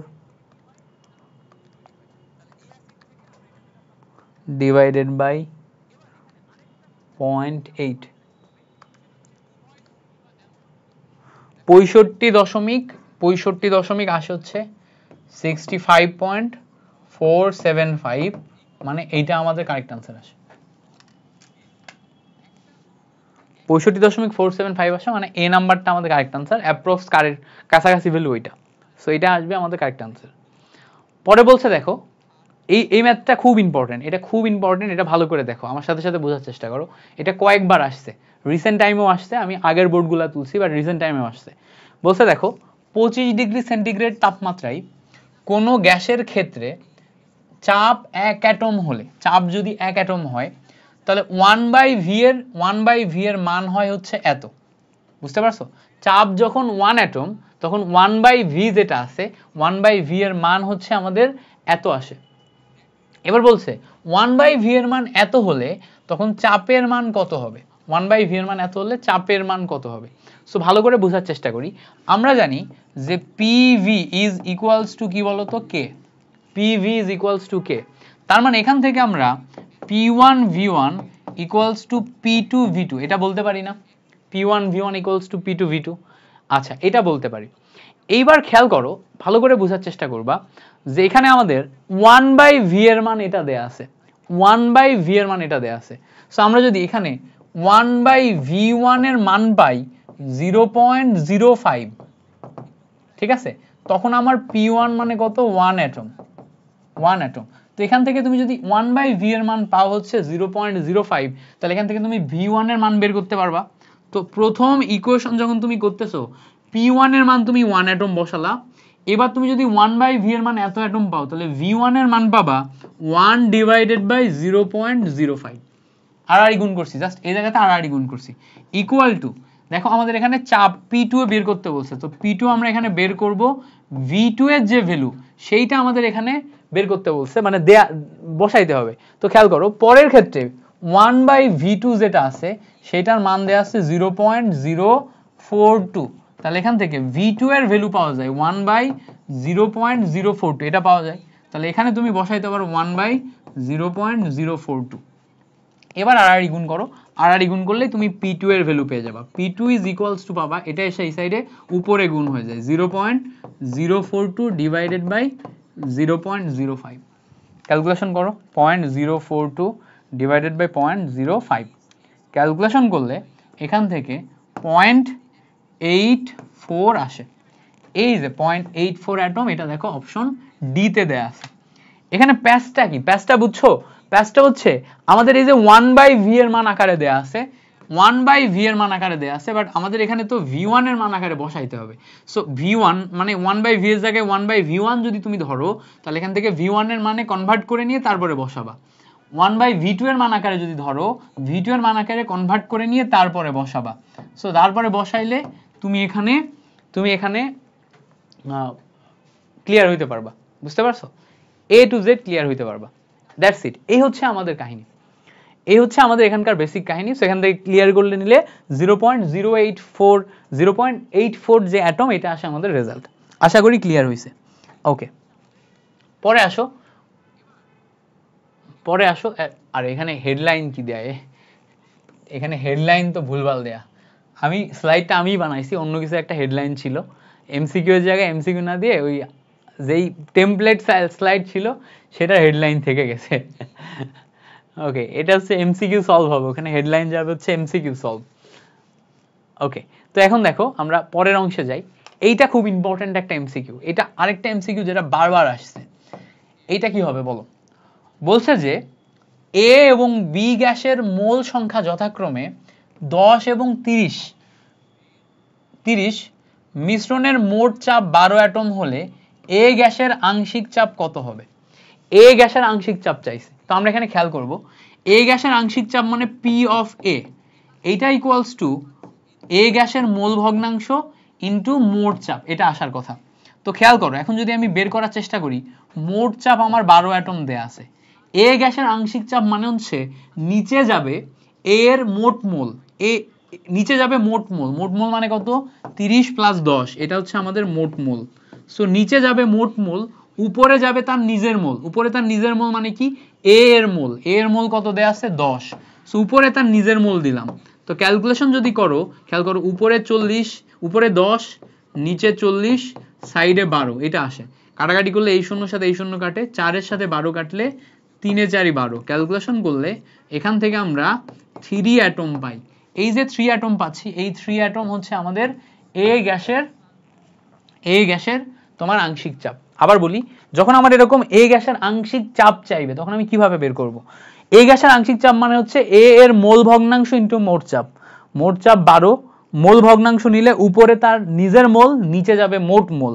নিচে মোট মোল কত? 10 প্লাস 30, উপরে নিজের মোল মানে 10 ডিভাইডেড বাই 40 আসতেছে ইনটু 12। ক্যালকুলেশন করলে 1/4 ইনটু 12 ছিল, ক্যালকুলেশন করলে 3 অ্যাটম পাচ্ছি আমরা। সো এখান থেকে ক্যালকুলেশন করে আমরা ভ্যালু পাই কত? 3 অ্যাটম। এই তো তোমরা দুইজন ঠিক লিখছো, দুইজন অ্যান্সার দিছো, দুইজনই ঠিক হয়েছে। তো এটা কিন্তু খুব গুরুত্বপূর্ণ একটা এমসিকিউ, যেই কনসেপ্টগুলো অলরেডি তোমাদের আমি আগের ক্লাসগুলোতে শেখায় আসছি। পরে দেখো আরেকটা গুরুত্বপূর্ণ এমসিকিউ আসছে, বলছে এত গ্রাম অক্সিজেন এবং এত গ্রাম কার্বন ডাইঅক্সাইড মিশ্রণে কার্বন ডাইঅক্সাইডের মোল ভগ্নাংশ কত? তো কার্বন ডাইঅক্সাইডের মোল ভগ্নাংশ লাগবে, তাহলে মোল ভগ্নাংশ of carbon dioxide equals to নিচে যাবে মোট মোল, উপরে যাবে কার্বন ডাইঅক্সাইডের মোল। নিচে যাবে মোট মোল, উপরে যাবে কার্বন ডাইঅক্সাইডের মোল। তো কার্বন ডাইঅক্সাইডের মোল কিভাবে পাবো? খেয়াল করো, 0.573 ডিভাইডেড বাই 44 ভর দিয়ে ভাগ করলে কার্বন ডাইঅক্সাইডের মোল পাওয়া যায়। সো কার্বন ডাইঅক্সাইডের মোল কিভাবে পাওয়া যায়? এইভাবে যোগ করলে আমরা কার্বন ডাইঅক্সাইডের মোল পাই। তো কার্বন ডাইঅক্সাইডের মোল দেখো উপরে আমরা কত পাচ্ছি? 0.573 ডিভাইডেড বাই 44। নিচে মোট মোল যখন বের করব 573 ডিভাইডেড বাই 44 প্লাস আমাদের আরেকটা যৌগ আছে অক্সিজেন 1.032 ডিভাইডেড বাই 32 আসবে, অক্সিজেনের যেহেতু 32।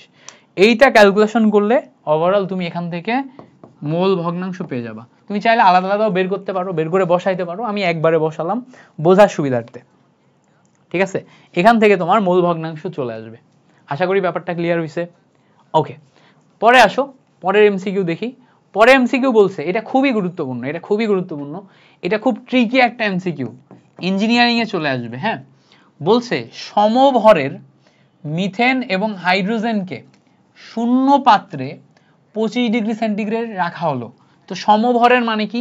সমভরের মানে হচ্ছে W অফ CH4 এটার ভরও যদি x হয়, W অফ হাইড্রোজেন এটার ভরও x, দুইটার ভরই x। এবার বলছে হাইড্রোজেনের আংশিক চাপ এবং মোট চাপের ভগ্নাংশ কোনটি? হাইড্রোজেনের আংশিক চাপ এবং মোট চাপের ভগ্নাংশ। তো আমরা এখানে মোট চাপকে ধরে নিলাম p, মোট চাপকে ধরে নিলাম p। এখন আমরা এখানে হাইড্রোজেনের আংশিক চাপ বের করার চেষ্টা করব। হাইড্রোজেনের আংশিক চাপ এবং মোট চাপের ভগ্নাংশ করতে বলছে, বাট আগে আমরা হাইড্রোজেনের আংশিক চাপ বের করব। বাট খেয়াল করো এখানে আমাদের দেয়া আছে ভর, বের করতে হবে আংশিক চাপ। তাহলে ভর থেকে আংশিক চাপে যাইতে গেলে আমাদের এখানে আগে মোলে কনভার্ট করতে হবে। তাহলে খেয়াল করো, মোল অফ CH4 মিথেন এটা যদি যাই তাহলে উপরে যাবে x, নিচে যাবে মিথেনের আণবিক ভর। আণবিক ভর কত? মিথেনের কার্বন 6, 12, 12 আর 4 16 বসাইলাম। n অফ হাইড্রোজেন উপরে যাবে x, নিচে যাবে কত? হাইড্রোজেনের জন্য 2। এই গেল দুইটা মোল, এই গেল দুইটা মোল। তাহলে খেয়াল করো, এখন যদি আমি এই মোল থেকে হাইড্রোজেনের আংশিক চাপে যাইতে চাই তাহলে p অফ হাইড্রোজেনের আংশিক চাপ, এখানে আমি নিলাম মোট চাপ। ঠিক আছে, কি নিলাম? মোট চাপ। নিচে যাবে আমার মোট মোল, মোট মোল মানে কি? এইটার মোল ডিভাইডেড বাই এইটার মোল। তো এইটার মোল মানে x ডিভাইডেড বাই 16, আর এখানে আসবে হচ্ছে x ডিভাইডেড বাই 2। উপরে যাবে তার নিজের মোল, তার নিজের মোল মানে কি? মিথেনের মোল নাকি হাইড্রোজেনের মোল?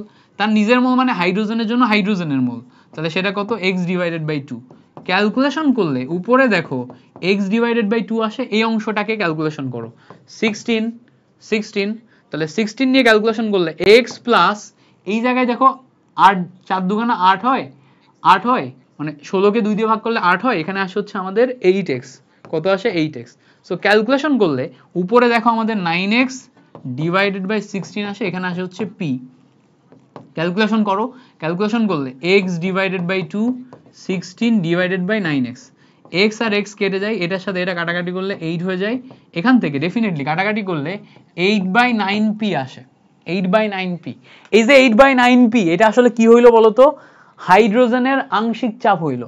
তো উপরে আমাদের হাইড্রোজেনের আংশিক চাপ বসাতে হবে, নিচে বসাতে হবে মোট চাপ। এইটা হচ্ছে আমাদের রেশিও, যেটা আমাদের ফাইনাল লাইনে চাইছে। সো আমি এখন যদি উপরে হাইড্রোজেনের আংশিক চাপ বসাই, হাইড্রোজেনের আংশিক চাপ আসে হচ্ছে 8/9p, নিচে আসে হচ্ছে মোট চাপ p, p কেটে যে ফাইনালি আমরা 8/9 হচ্ছে অ্যান্সার পাই। কি পাই? 8/9 অ্যান্সার। সেখান থেকে টোটাল মিলে ক্যালকুলেশন করে ফাইনালি আমরা 8/9 পাচ্ছি। That's it. সো 8/9 হচ্ছে আমাদের কারেক্ট অ্যান্সার।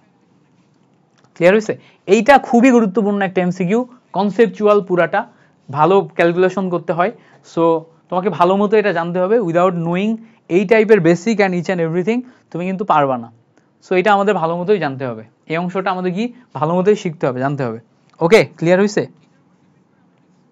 আচ্ছা, 6 নাম্বার লেকচার আমরা লাইভে নিব না। 6 নাম্বার লেকচার কালকে আমি তোমাদের সলভ ক্লাস আপলোড দিয়ে দিব। কালকে রাতেই তোমাদের আমি কি করব, তোমার পরিবেশ রসায়নের উপর এমসিকিউ সলভ ক্লাস আপলোড দিয়ে দিব। সো তোমাদের 6 নাম্বার লেকচার লাইভে হবে না। নেক্সট আমি তোমাদের পরিমাণগত রসায়নের রুটিন আপলোড দিব, যে কবে কবে আমরা পরিমাণগত রসায়ন ক্লাস নিব। পরিমাণগত রসায়নের রুটিনটা আমি নেক্সট হচ্ছে তোমাদের আপলোড দিয়ে দিব। ওকে, সো নেক্সট ক্লাস আমাদের পরিমাণগত রসায়নের উপর হবে, আমি রুটিন আপলোড দিয়ে দিব। ওকে, দেখো তো এইটা সেই কমন এমসিকিউটা না, এটা আমরা শিখেছিলাম না? দেখো তো এই যে এই জিনিসটা মনে আছে কিনা, এই এমসিকিউটা আমি তোমাদের শিখিয়েছিলাম। দেখো তো একদম হুবহুব আসছে। 25 সেন্টিমিটারের একটি কাস্ট নল, 25 সেন্টিমিটার একটি কাস্ট নল, মানে এরকম একটা কাস্ট নল আছে যেটা হচ্ছে 25 সেন্টিমিটার লম্বা। প্রথম মুখে এই মুখে HCl, দ্বিতীয় মুখে অ্যামোনিয়া, এইটা যদি নেওয়া হয় একসাথে তোমার ঢুকলে মাঝখানে একটা পয়েন্টে অ্যামোনিয়াম ক্লোরাইড তৈরি হয়, এটা সাদা ধোঁয়া সৃষ্টি হয়। তো প্রথম মুখ থেকে কোন জায়গাতে সাদা ধোঁয়া সৃষ্টি হয় সেটা জিজ্ঞেস করছে। আমরা ক্যালকুলেশন করে দেখেছিলাম প্রথম মুখ থেকে 10 সেন্টিমিটার দূরে তোমার সাদা ধোঁয়া পাওয়া যায়, তাহলে দ্বিতীয় মুখ থেকে 15 সেন্টিমিটার পাওয়া যায়। তো খেয়াল করো তো প্রথম মুখ থেকে 10 সেন্টিমিটার আমরা পাচ্ছি কিনা। এটা আমি এতবার করাইছি আমার জীবনে যে করতে করতে করতে করতে এটার অ্যান্সার আমার মুখস্থ, এবং আমি জানি এটা কি হবে, এবং এইটাই আসে ঘুরে ফিরে। ঠিক আছে, কারণ কি আমরা যারা টিচার আছে আমরা জানি ঘুরে ফিরে এটা আসে, বাট তুমি স্টুডেন্ট, তোমার কাছে তো এটা নতুন, তুমি প্রথমবার পড়ছো, তো তুমি যখন জানো না এটা আসবে, দ্যাটস ওয়াই তুমি এই জিনিসটা ভালো করে পড়ো না। ঠিক আছে, সো যদি টোটাল প্রশ্নটা এটা হয় তাহলে অ্যান্সার এটা হবে, আর যদি এখানে কোনো কিছু ঘুরিয়ে দেয় তখন আবার আমাদের ওই আগের নিয়মে ক্যালকুলেশন করতে হবে। আগে আমরা নিয়ম শিখছিলাম, ফুল নিয়ম, তাই না, শর্টকাটে শেখাই দিয়ে আসছিলাম। ওকে, দেখো তো এইটা আমি তোমাদের দেখাইছিলাম কিনা, একদম হুবহুব এই জিনিসটাও আমি তোমাদের দেখিয়ে দিয়ে আসছিলাম। নিচের কোনটি গ্রাহামের ব্যাপন সূত্র? গ্রাহামের ব্যাপন সূত্রের ক্ষেত্রে প্রত্যেকটা লাইন লাইন দেখায় দাগায় দাগায় বলছিলাম যে এই লাইন থেকে প্রশ্ন হয়, এই লাইন থেকে প্রশ্ন হয়। দেখো তো তার ভিতরে এইটা একটা লাইন কিনা যেটা থেকে এমসিকিউ হুবহুব মিলে। আমি একটা এই লাইনটাও দেখাইছিলাম যে গ্রাহামের ব্যাপন সূত্রের ক্ষেত্রে এটা হয়। কি ছিল? R is proportional to 1/√m। Calculation করলে R1 divided by R2 equals to রুটের নিচে M2 ডিভাইডেড বাই M1 আসে। আর গুণ করো, R1 root over M1 equals to R2 root over M2, এটা আসার কথা। R2 রুট ওভার M2 এটা আসার কথা। দ্যাটস ইট, এই হচ্ছে আমাদের টোটাল ক্যালকুলেশন করে এই অংশটা। তো এই হচ্ছে আমরা এখান থেকে ফাইনাল অ্যান্সার পাচ্ছি। ক্লিয়ার হয়েছে? আশা করি এই পর্যন্ত ক্লিয়ার। এবার বলছে দেখো নিচের কোনটির ব্যাপন হার বেশি? এটাও শেখাইছিলাম। কোন গ্যাসের ব্যাপন হার আণবিক ভরের বর্গমূলের ব্যস্তানুপাতিক, মানে যার আণবিক ভর কম তার ব্যাপন হার বেশি। তো আমাদের এখানে খুঁজতে হবে কার আণবিক ভর কম। ব্যাপন হার বেশি মানে আণবিক ভর কম। এইটার জন্য আসে হচ্ছে 36.5, ক্লোরিন 35.5, হাইড্রোজেন 1 যোগ, তাহলে 36.5। এটা বের করো। নাইট্রোজেনের কত? নাইট্রোজেনের 7 14, 14 আর 3 17, কার্বনের 6 12, 12 আর 4 16, ক্লোরিনের 35.5 তোমার 2 দিয়ে গুণ করলে 71। তাহলে দেখো তো কার সবচেয়ে কম আসে? উত্তর হচ্ছে মিথেন। মিথেনের সবচেয়ে কম আসে, দ্যাটস ওয়াই মিথেনের জন্য আমাদের ব্যাপন হার সবচেয়ে কম হবে। মিথেনের জন্য আমাদের কি হবে? ব্যাপন হার সবচেয়ে বেশি, আণবিক ভর সবচেয়ে কম, দ্যাট মিন্স ব্যাপন হার সবচেয়ে বেশি। আবার বলি, আণবিক ভর সবচেয়ে কম, দ্যাট মিন্স ব্যাপন হার সবচেয়ে বেশি। তো এখানে আমাদের কোন গ্যাসটির জন্য হবে অ্যান্সার? অ্যান্সার হবে মিথেন গ্যাস। ক্লিয়ার হয়েছে? এইসব বেসিকগুলো আমরা সব আগেই শিখে আসছি। ওকে, হ্যাঁ এটাই হচ্ছে আমাদের লাস্ট ক্লাস এই চ্যাপ্টারের কনসেপচুয়াল পার্টের।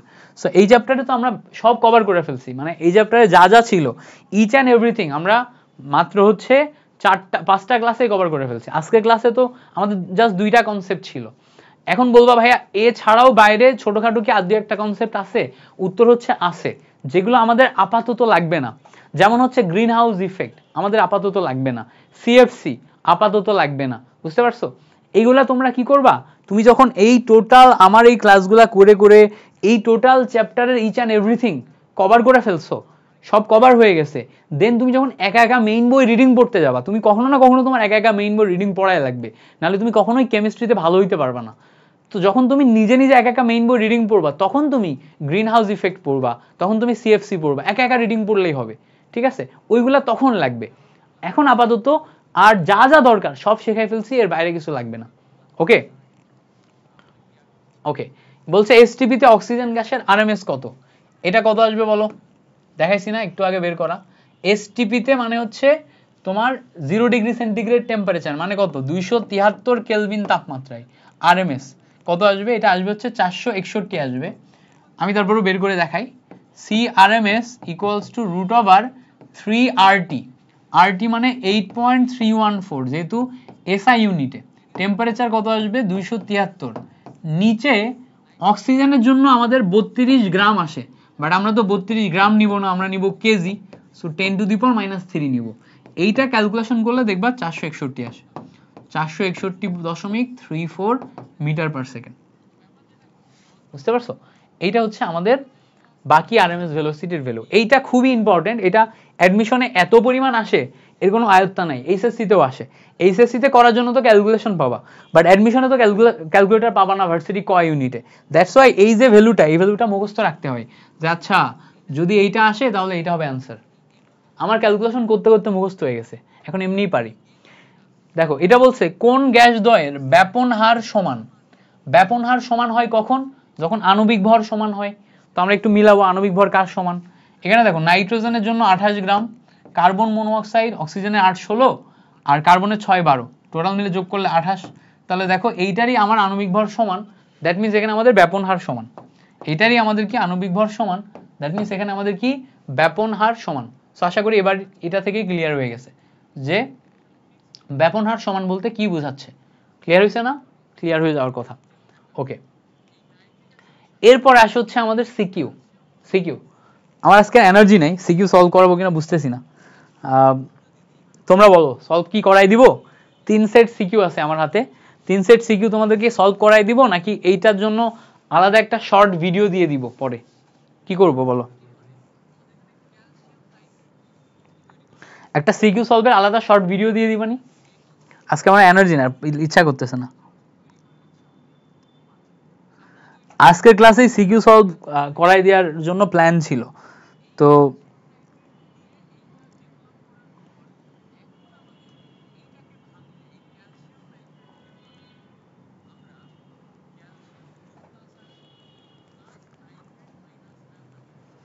আচ্ছা তোমাদেরকে 3 সেট সিকিউ আমি সলভ করাবো। এই সিকিউটা, এটার জন্য একটা ছবি তুলে রাখো। যারা ইউটিউবে দেখতেছো এটা একা একা ট্রাই করো। এই জায়গাতে আমি দাঁড়ায় আছি, এই অবস্থায় একটা ছবি তুলে এটা একা একা ট্রাই করো। এরপরে আরেকটা সিকিউ হচ্ছে আছে এইটাও তুমি একা একা ট্রাই করো, ছবি তুলে নাও, একা একা ট্রাই করো। এইটাও তুমি হচ্ছে ছবি তুলে নাও, একা একা ট্রাই করো। এই 3টা সিকিউ আমি বাছাই করছি। এই 3টা সিকিউ থেকে তোমার টোটাল বইয়ের মানে টোটাল এই চ্যাপ্টারে সবগুলা টাইপ কভার হয়ে যায়। এই জাস্ট 3টা সিকিউ থেকে টোটাল সবগুলা টাইপ কভার হয়ে যায়। সো সবগুলা টাইপ চলে আসবে এই 3টা সিকিউ করলে। বুঝতে পারছো? এই 3টা সিকিউ করলে। তো তুমি এই 3টা সিকিউ ট্রাই করো, আমি এই 3টা সিকিউর জন্য আলাদা একটা সলভ ক্লাস রেকর্ড করে তোমাদের দিয়ে দিব। ওকে, এই 3টা সিকিউর জন্য আলাদা একটা সলভ ক্লাস রেকর্ড করে তোমাদের দিয়ে দিও। আজকের ক্লাসটা এই পর্যন্তই থাকুক। কালকে তোমাদের একটা এমসিকিউ সলভ ক্লাস আপলোড দিয়ে দিব, ঠিক আছে? কালকে কি করব, তোমাদের একটা এমসিকিউ সলভ ক্লাস আপলোড দিয়ে দিব, আর এই 3টার থেকে 3টারই একটা সুন্দর সলভ ক্লাস নিয়ে তোমাদের জন্য আপলোড দিয়ে দিব, সমস্যা নেই। ওকে, সো আশা করি এই পর্যন্ত তোমার আর কোনো প্রবলেম নেই, ইচ অ্যান্ড এভরিথিং বুঝতে পারছো। তোমাদের সাথে পরবর্তী ক্লাসে দেখা হবে, ততক্ষণ পর্যন্ত ভালো থাকো, ভাইয়ের জন্য দোয়া কইরো। আমি আজকে একটু অসুস্থতার কারণে একটু দ্রুত টানছি, তাড়াতাড়ি শেষ করার ট্রাই করছি, নাহলে নর্মালি ক্লাসগুলো 2 ঘন্টার কাছাকাছি যায়। সো ভাইয়ের জন্য দোয়া করো যাতে দ্রুত সুস্থ হয়ে তোমাদের সব ক্লাসগুলো সুন্দর মতো নিয়ে ফেলতে পারি। আল্লাহ হাফেজ, আসসালামু আলাইকুম।